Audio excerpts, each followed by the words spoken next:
예, 안녕하세요. 저는 서울 아산병원에 근무하는 사회복지팀 가정의학과 전문의 전성원입니다. 저희가 코로나 때문에 이렇게 직접 만나지 못하고 언택트로 강의를 시행하게 됐습니다. 앞으로 코로나 사태가 빨리 해결돼서 다시 만나서 강의할 수 있는 날이 빨리 왔으면 좋겠습니다. 지금 제가 강의하려고 하는 건 협심증의 예방, 심장병의 예방에 대해서 말씀드리려고 합니다. 오늘 알았으면 하는 건 여러분들이 가슴에 통증이 있을 때 어떤 검사를 해야 하는지 그런 걸 알아주시면 좋겠고요. 그다음에 두 번째로는 심근경색의 증상에 대해서 알고 계셨다가 심근경색 증상이 오시면 병원에 빨리 오시도록 노력해 주시면 좋겠습니다. 그다음에 협심증이 어떤 경우에 협심증이 많이 생기는지, 협심증이라고 하는 거는 관상동맥에 생기는 동맥경화이기 때문에 동맥경화를 예방하기 위해서 어떤 노력을 해야 되는지, 그다음에 그것을 위해서 담배 끊는 거, 운동, 적절한 식사요법이 가장 중요합니다. 그다음에 마지막으로 심장에 있는 부정맥 중에 하나인 심방세동에 대해서 말씀드리도록 그렇게 하겠습니다. 그럼 가슴에 통증이 오면 우리가 어떤 질병들을 의심해야 되는지 먼저 말씀드려보면, 우리가 가슴에 통증이 오면 이거 금방 죽을지도 모르겠다 하는 그런 두려움이 드는 그런 증상이긴 합니다.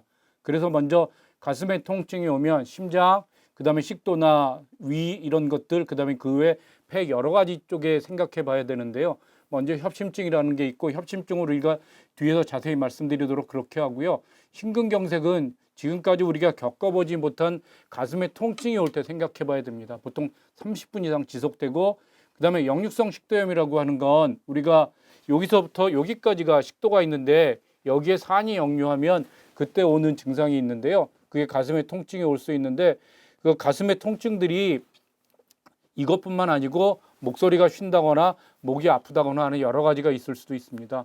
소화성 궤양이라고 하는 건 되게 식사하고 연관되기도 하는데요. 공복 시에 오는 통증은 십이지장 궤양, 식사 후에 통증 오는 것은 위궤양이라고 생각할 수 있는데, 이게 명치 끝에만 있으면 문제가 없는데 다른 쪽에 문제가 있을 때도 그 가슴의 통증으로 나타날 수 있어서 우리가 내시경을 해봐야 되는 그런 어려움이 있을 수 있습니다. 대상포진에는 우리가 한쪽에만 이렇게 띠 같은 것들이 나타나는 건데, 의사가 가슴을 열어서 피부를 보면 알 수 있는데 그냥 가슴의 통증이 딴 거라고 생각하고 진찰을 하지 못하면 알 수 없는 그런 병입니다. 기흉, 폐렴들은 주로 호흡하고 관련되는 건데, 특히 기흉이라고 하는 건 공기가 찬다고 하는 건데 숨 쉴 때 많이 통증이 오는 이런 질병이긴 한데 이것도 역시 호흡하고 관련된 게 특징적입니다. 근육통은 주로 움직이는 거하고 연관돼서 통증이 올 수 있는데, 이게 어려운 점이 뭐냐면 각각의 증상이 특징적이긴 하지만 우리가 제일 두려워하는 심근경색이라고 하는 게 보통 어르신들한테는 소화가 안 된다, 피곤하다 이러다가 밤에 돌아가시는 이런 일이 있기 때문에 가슴에 통증이 왔을 때 이와 같은 여러 가지 질병을 의심해서 여러 가지 검사를 해야 되는 그런 어려움이 있습니다. 오늘 제일 처음에 말씀드리려고 하는 건 심장에 문제가 돼서 가슴에 통증이 왔을 때 어떤 증상이 있고 왜 그런지를 알아보도록 하겠습니다. 그림에서 보이는 것처럼 심장으로 가는 혈관이 막혀 있을 때 심장으로 가는 혈액 공급이 부족해서 허혈성 심질환이라고 얘기합니다. 그러면 심장병은 지금 말씀드린 허혈성 심질환이 제일 많고, 그 다음에 판막성 심장병, 중격결손, 심장비대, 부정맥 이렇게 여러 가지가 있습니다. 되게 심장병이라고 하면 협심증만 있는 걸로 알고 있는데 여러 가지 질병이 있을 수 있어서 허혈성 심질환이라고 하는 건 심장으로 가는 동맥경화, 관상동맥에 동맥경화가 생겨서 혈액 공급 부정으로 생기는 질환입니다. 그 다음에 그거는 협심증, 아주 완전히 막히면 심근경색이라고 얘기하고요. 판막성 심장병이라고 하는 건 우리 심장에 방이 4개가 있어서 동맥하고 정맥하고 섞이지 않도록 그런 역할을 하는 게 판막인데, 거기에 문제가 생겼을 때 동맥하고 정맥에 깨끗한 피하고 더러운 피가 섞이는 그런 문제가 생길 수 있고요. 그다음에 중격결손은 심장의 방 중에서 그 가운데 구멍이 뚫렸다거나 하는 문제가 있고요. 그다음에 심장 비대는 여러 가지 이유로 심장이 커졌을 때 심장이 재기능을 못하는 그런 문제가 생길 수 있습니다. 부정맥은 심방세동이라고 하는 건데 심방이 재기능을 못해서 뇌졸중이 많이 생길 수 있는 그런 문제가 생길 수 있습니다. 그리고 협심증이라는 게 뭐냐? 동맥경화 등으로 인해서 관상동맥에 혈액 공급이 부족해서 생기는 증상인데요. 이때 생기는 가슴의 통증이고, 가슴이 좁아진 듯 조이고 뻐근한 통증이고, 가운데 불편한 압박감이 있고요. 왼쪽 어깨나 이런 쪽으로 방사통이라고 해서 통증이 뻗칠 수도 있고요. 안정 시에는 증상이 없을 수도 있습니다. 아주 드물긴 하지만 구토나 호흡곤란을 동반하기도 하고요. 요즘은 건강검진을 많이 하니까 건강검진에서 발견되는 경우에는 증상이 없는 경우도 있습니다. 그래서 협심증의 종류가 여러 가지가 있는데 안정형 협심증, 불안전성 협심증, 이형성 협심증이라고 하는 것이 있는데 안전성 협심증이라고 하는 게 가장 맞습니다. 운동이나 심한 스트레스를 받았을 때 가슴에 통증이 오고 안정 시에는 없어지는 건데요. 그래서 우리가 건강검진을 했을 때 운동할 때 가슴에 통증이 온다면 꼭 심장검사를 한번 받아보시도록 그렇게 권유합니다. 불안전성 심장병은 이렇게 좀 더 심해졌을 때는 쉬는 중에도 가슴에 통증이 생길 수 있고 증상이 심하고 오래 지속되는데 이건 반드시 치료를 요합니다. 불안정성 협심증의 치료라고 하는 건 예방에는 약물 치료가 있지만 우리가 뒤에서 한번 보겠지만 가장 근본적인 치료는 혈관을 뚫어주는 스텐트 치료이기 때문에 불안전성 협심증 경우에는 스텐트 시술을 해야 하기도 합니다. 이형성 협심증이라고 하는 건 휴식 중에 발생하고 흡연 등으로 유발될 수 있는데요. 되게 술 먹은 다음날 아침에 많이 생기는데 관상동맥이 경련으로 인해서 발생하는 걸로 되어 있습니다. 그래서 담배를 끊는 게 치료가 될 수 있습니다.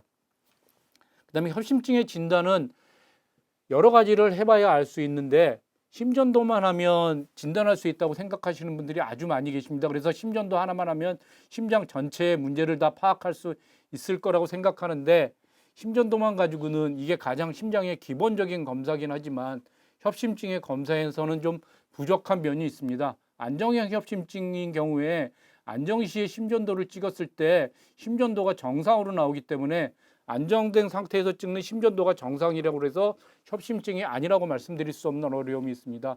그럼 제일 기본되기는 심장의 검사는 운동부하 검사하고 심장 초음파 검사인데 운동부하 검사는 옆에 있는 그림에 있는 것처럼 러닝머신에서 가슴에다가 여러 가지 리드를 붙이고 심전도하고 혈압을 재면서 뛰면서 하는 검사예요.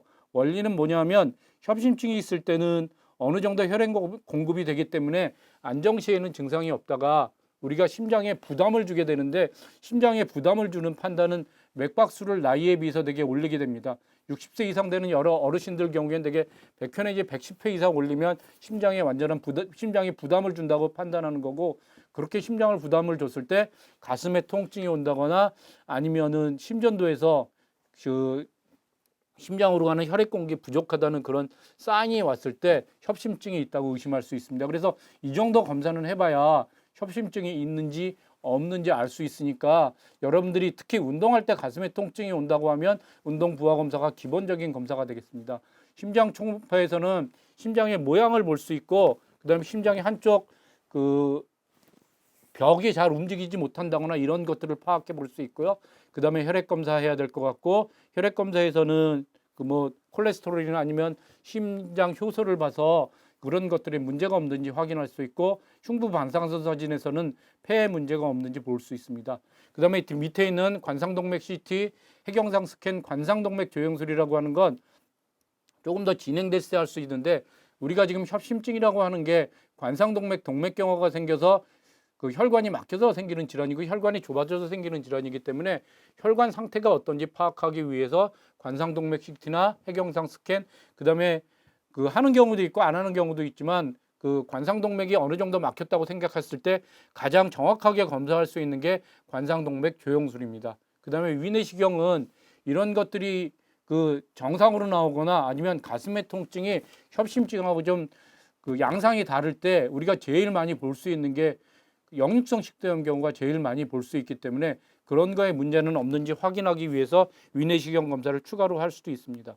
그래서 어떤 사람들이 이 협심증 동맥경화가 많이 생기느냐 하면 담배 피는 사람, 그다음에 고지혈증 있는 사람인데 고지혈증 중에서도 LDL 콜레스테롤 혈증, HDL 콜레스테롤 혈증입니다. 이게 LDL이라고 하는 건 저밀도 콜레스테롤, HDL이라고 하는 건 고밀도 콜레스테롤인데 두 개가 어떻게 조금 다르냐면 LDL 콜레스테롤도 우리 몸속에 나쁜 콜레스테롤이고 그다음에 HDL 콜레스테롤도 우리 몸속에 좋은 콜레스테롤입니다. 그래서 LDL 콜레스테롤이 높을수록 고지혈증에서 문제가 생기는 겁니다. 그래서 우리가 고지혈증 약을 먹는다거나 치료를 할 때 LDL 콜레스테롤 정상 레벨로 유지하기 위해서 약을 먹거나 하는 거예요. 특히 심장 쪽의 문제는 고지혈증하고 밀접하게 연관되어 있습니다. 혈압하고 고지혈증 두 개를 비교해 보면 고지혈증은 그 뇌졸중보다는 심장에 좀 더 문제가 있는 것 같고요.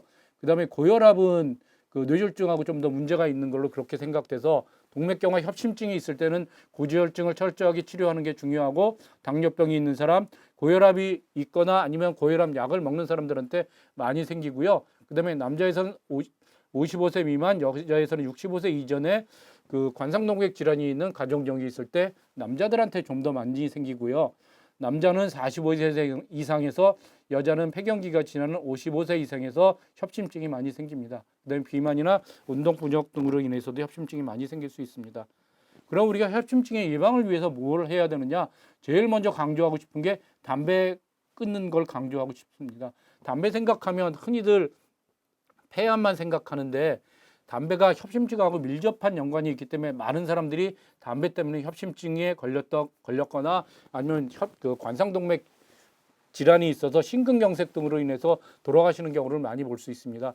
그 다음에 술 끊는 거에 대해서 말씀드리면, 과거에는 포도주 한 잔 정도는 우리 몸속에 피를 깨끗하게 해서 우리 몸에도 좋을 거다 이렇게 생각했었는데, 이제는 완전히 금주를 권유합니다. 한 잔의 술이라도 심장이나 아니면 우리 몸속에 좋은 영향을 미치는 건 없다고 현재는 많은 의사들이 그려내기 때문에 술도 완전히 끊는 것을 권유합니다. 그 다음에 음식은 싱겁게 골고루 먹고 채소와 생선을 충분히 섭취하라고 권유하는 겁니다. 특히 싱겁게 먹는 거는 혈압을 좀 떠들어뜨리기 위해서 그렇고요. 그 다음에 적절한 운동이 중요하고 적정 체중과 허리둘레를 유지해야 되는데, 어르신들께서는 체중을 줄이지 않고 지금 있는 체중을 그대로 유지한다고 생각해 주시면 좋겠어요.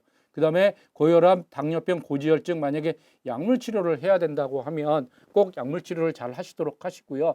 정기적으로 혈압, 혈당, 콜레스테롤을 측정해서 내가 지금 약을 먹고 있거나 운동하거나 식사 조절을 하기는 하지만 이게 과연 잘 조절되고 있는지 꼭 확인해 주시면 좋겠습니다.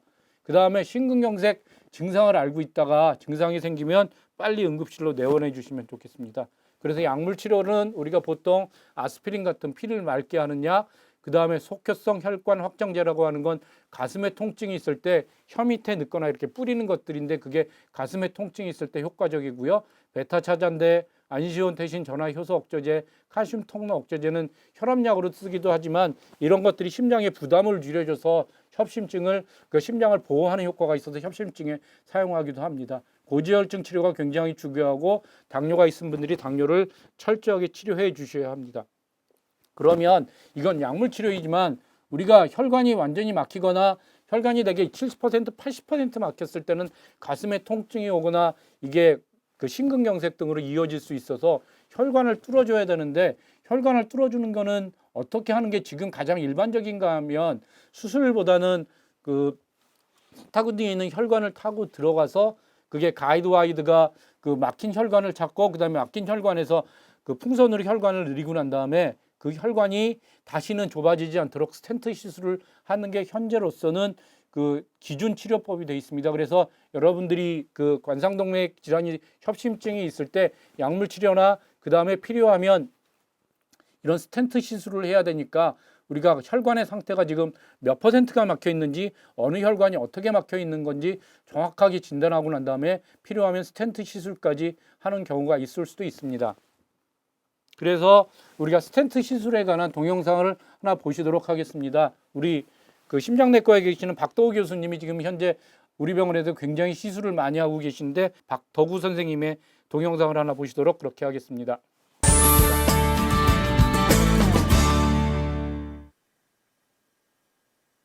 대표적인 치료법으로는 관상동맥이 좁아져 있는 부위에 스텐트라는 금속 고물망을 써서 확장을 시키는 방법이 있는데, 관상동맥 스텐트 삽입술이라고 부릅니다. 수술은 전신 마취를 해야 하지만 관상동맥 스텐트 삽입술은 마취